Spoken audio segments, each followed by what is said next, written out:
नमस्कार दोस्तों, स्वागत है मेरे चैनल पे। दोस्तों ये किट है वह हमारे कूलर में लगती है, चाहे पुराना कूलर हो या नया कूलर हो, उसमें आप इसको लगा सकते हैं, जिसके द्वारा अपने कूलर को रिमोट से कंट्रोल कर सकते हो। चाहो तो यहाँ पे मैनुअल भी कंट्रोल कर सकते हो। यहाँ पे देखिए सिर्फ 3 बटन है, एक ऑन ऑफ का है, एक फ़ैन का और एक पंप का है। तो इसके जो कनेक्शन है इसके पीछे लिखे हुए हैं। इसके अंदर जो वायर लगती है वो रेड वाली होती है, वो हमारी न्यूट्रल फेस की होती है, और जो येलो वाली होती है वो मोटर की होती है, और नीली वाली हमारी पंप की होती है। तो कुछ इस तरीके से इसका अंदर का डायग्राम होता है। आप देखिए पीसीबी लगी हुई है, और ये देखिए ये रेड कलर की वायर है वो हमारी न्यूट्रल और फेज यानी कि हमारी सप्लाई के लिए है। उसके बाद में जो येलो वायर है वो हमारी है मोटर के लिए, और जो ब्लू वायर है वो हमारे पंप के लिए है।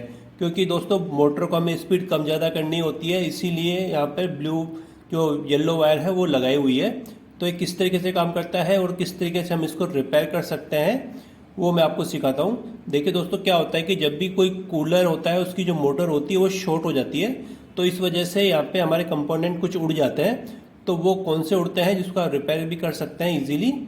तो देखिए दोस्तों, यहाँ पे एक छोटी सी पावर सप्लाई है, यहाँ पे कैपेसिटर लगा के रेजिस्टेंस लगा के यहाँ पे पावर सप्लाई बनाई है छोटी सी, और ये छोटी सी मुझे लगता है कि 5 वोल्ट तक की सप्लाई बनाता है।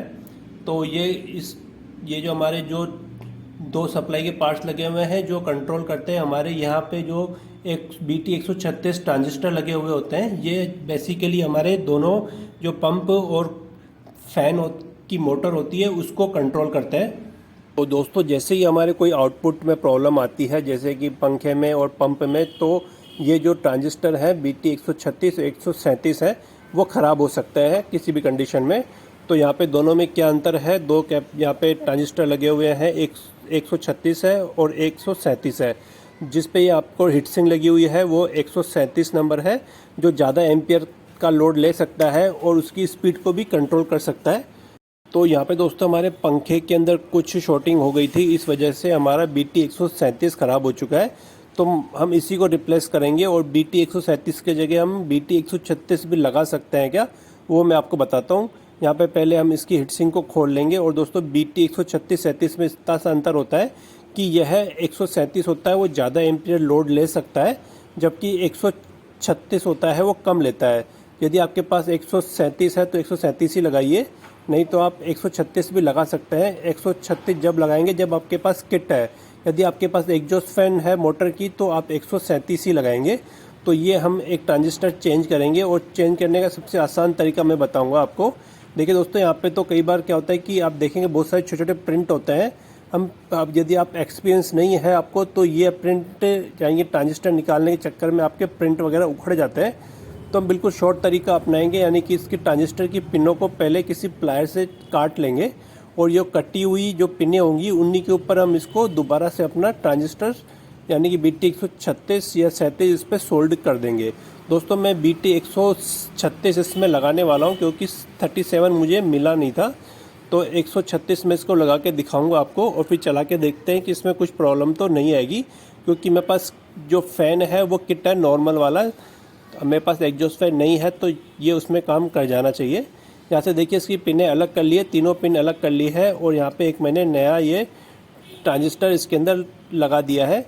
यानी इस तरीके से हम इसको ऊपर के ऊपर सोल्ड कर देंगे, और हमें पीसीबी की जो ट्रांजिस्टर की लेग फंसी हुई है उसको बिल्कुल भी नहीं छेड़ेंगे, क्योंकि काफ़ी बारीक प्रिंट होते हैं, काफ़ी सारे कंपोनेंट भी डिस्टर्ब हो सकते हैं। तो देखिए दोस्तों, ये मैंने एक छोटा सा एक पीसीबी होल्डर ऑनलाइन मंगवाया था, तो मैं इसी की सहायता से इसको पहले कैप्चर कर लूँगा, यानी कि इसको पकड़ लूँगा अच्छी तरीके से, ताकि मेरी पीसीबी हिलेगी नहीं। और इसमें एक मैग्नीफाई ग्लास भी लगा हुआ है जो कंपोनेंट को थोड़ा सा मोटा कर देता है, थोड़ा जूम कर देता है, जिससे आप आसानी से छोटे कंपोनेंट्स पे भी सोल्डिंग कर सकते हो। यदि दोस्तों आपके पास भी कुछ अच्छे टूल्स हैं, जिस तरीके से यहाँ पे पीसीबी होल्डर है, तो जो आपका काम होता है वो काफ़ी आसान हो जाता है और ख़राब भी नहीं होता है। अब यहाँ पे मैं एक सोल्डिंग करके यहाँ पे तीनों इसकी लेग 1 बाय 1 सोल्डिंग कर दूँगा, और इसके बाद में मैं इसको टेस्ट करूँगा। और इसके ऊपर हीट सिंक लगाना ना भूलें दोस्तों, क्योंकि हीट सिंक अगर नहीं लगेगी तो आपका ये जो मॉसफेट है, ये ट्रांजिस्टर जिसको भी बोलते हैं, वो वापस से ख़राब हो सकता है। अब अच्छी तरीके से इसको सोल्डिंग कर लिया है, तो अब हम इसको वापस से फिट करेंगे। फिट करने से पहले हम इसकी छोटी सी टेस्टिंग कर लेते हैं, यानी कि हमारे जो ये पीले वाले वायर है उस पर मैं कुछ आउटपुट लगाता हूँ। आउटपुट के लिए मैंने यहाँ पे पंप यूज़ किया है पानी का, छोटा सा पंप है जिसको ऑपरेट हो सकता है वो।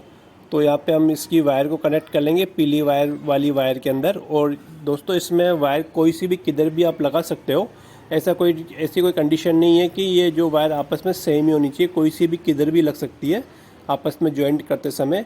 अब यहाँ पे हमें रेड वाली वायर है, उसके अंदर हम यहाँ पे पावर सप्लाई देंगे। ये हमारा पंप तो कनेक्ट हो चुका है, बाकी बची हुई तारों को दोस्तों आप टेप कर दें, नहीं तो आपस में शॉर्ट होगी और जैसे आप पावर सप्लाई ऑन करोगे तो ये आपकी ख़राब हो सकता है आपके पीसीबी। तो ये विशेष तौर पे आपको ध्यान रखना है, कोई भी वायर किसी दूसरी वायर से शॉर्ट नहीं होनी चाहिए और आपको एकदम सही वायरिंग करनी है। ये थोड़ी सी भी आपने वायरिंग में उल्टी सीधी कोई गड़बड़ कर दी तो आपकी पीसीबी 100% उड़ जाएगी और ये बाद में फिर रिपेयर भी नहीं हो पाएगी। तो ये मैंने इसके रेड वायर पे सप्लाई कनेक्ट कर दी है। अब मैं इसको चला के देखता हूँ। तो देखिए दोस्तों पंप चालू हो चुका है, पहले एक चालू नहीं था। तो अब ये हमारे पंखे में यानी कि कूलर में लगने के लिए तैयार है। तो हम इसको वापस से इस बॉक्स में डाल देंगे और डालने के बाद में यहाँ से वायर इसमें से निकाल लेंगे 1 बाय 1 करके। दोस्तों ये जो किट है उसको आप रिमोट से भी ऑपरेट कर सकते हो, साथ में रिमोट भी आता है इसके। और आपके पास रिमोट नहीं है तो आप इसके छोटे छोटे स्विच होते हैं, मैनुअली भी इसको कनेक्ट कर सकते हो। इसमें जो पंप होता है दोस्तों वो थोड़ी देर तक चलता है और थोड़ी देर बाद में बंद हो जाता है। तो इस वजह से ह्यूमिडिटी होती है वो कूलर से नहीं बन पाती है। तो इस वजह से भी ये किट काफ़ी फेमस है। और इसके अंदर जो फ़ैन की स्पीड है वो 10 स्पीड तक होती है, यानी कि 10 वेरिएशन आपको स्पीड के अंदर इसको मिलते हैं। तो अब हम इसको ऑन करके देखते हैं और तीनों फंक्शन समझते हैं। और साथ में इसके छोटा सा डिस्प्ले भी आता है जहाँ पे 7 सेगमेंट लगा हुआ है जो आपको गिनती दिखाता है कि कितने स्पीड पे आपका कूलर चल रहा है, कितनी स्पीड यानी कितने टाइमर पे आपका पंप बंद हो रहा है। ये देखिए दोस्तों छोटा सा स्विच है, उसको जैसे आप 2 बार दबाएंगे तो डिस्प्ले आ जाएगा आपके। और अगर आप फ़ैन के बटन को दबाएंगे तो ये फ़ैन की कंडीशन दिखा देगा कि कौन सी स्पीड में चल रहा है। और यदि पंप वाले बटन को दबाएंगे तो वो बता देगा कि पंप कितने सेकंड बाद में ये बंद हो रहा है और वापस इसका डिले सिस्टम कितना है। डिले सिस्टम का मतलब है कि ये पंप ऑटोमेटिक बंद हो जाता है और थोड़ी देर बाद में ऑटोमेटिक चालू हो जाता है। तो इससे पानी की भी बचत होती है। दोस्तों ये वीडियो इतना सही है, किस तरीके से हम इसको रिपेयर कर सकते हैं। अब हम इसको पंखे में लगाना यानी कि कूलर के अंदर इसको फिट करना सीखेंगे, किस तरीके से ये कूलर में पंप और मोटर के साथ में कनेक्ट होता है। तो दोस्तों वीडियो अच्छी लगे तो प्लीज़ कमेंट जरूर करिएगा और साथ में चैनल को सब्सक्राइब भी जरूर करिएगा। धन्यवाद।